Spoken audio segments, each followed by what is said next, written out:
Now, the South African Weather Services has reported that widespread showers and thunder showers are expected across most parts of the country until Tuesday. They've also issued a level 2 alert for the Western Cape, forecasting severe thunderstorms and winds for Sunday and Monday. It is said that a gale southeasterly force wind of about 75 kilometers per hour is expected into the late Sunday along the coastlines between Saldanha Bay and Gans Bay.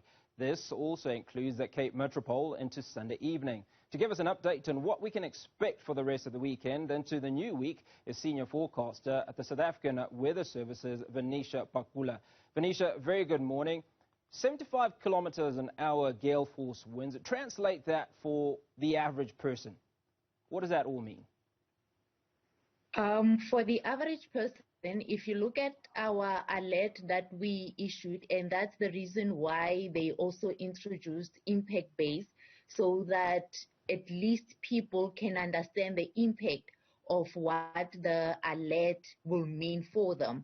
In our alert, we say that if you are navigating anywhere around that area that you have mentioned, there's the possibility that navigation will be difficult for you.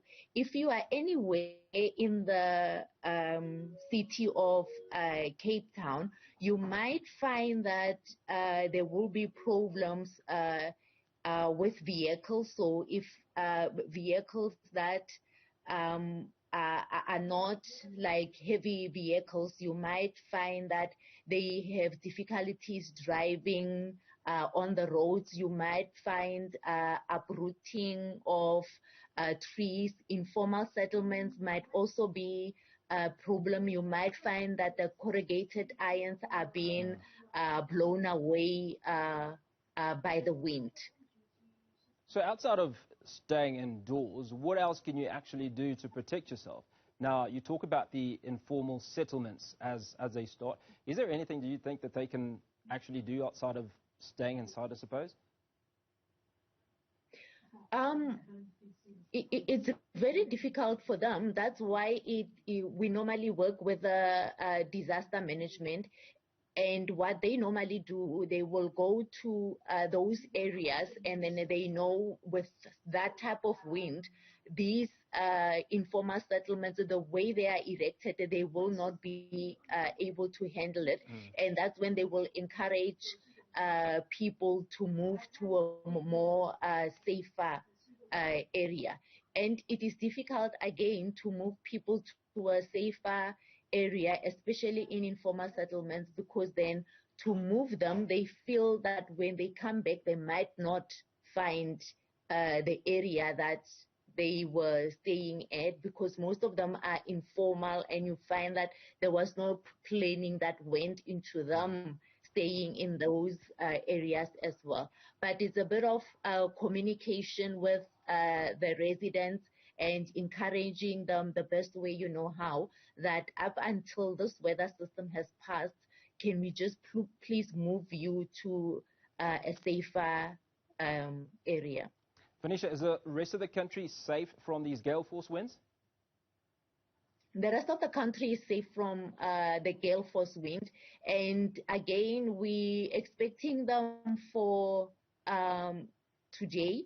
But as we move towards the evening, we will start seeing them moderating. The rest of the area, the rest of the country, it's mostly the rainfall that we're keeping a lookout for.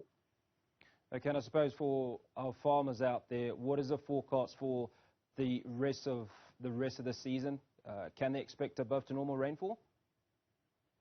So far, yes. The seasonal forecasters are forecasting a La Nina period, though the signal seems to be weak at the moment.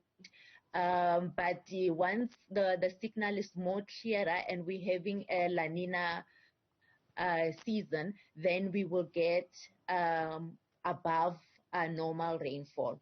So for this season, most forecasts that have been issued by the seasonal forecasters, it's above normal rainfall. Vanetia, thank you so much for your time this morning. Senior forecaster at the South African Weather Services, Vanetia Phakula. So if you are in the Western Cape or within that general area, please be wary of gale force winds over the next 2 days.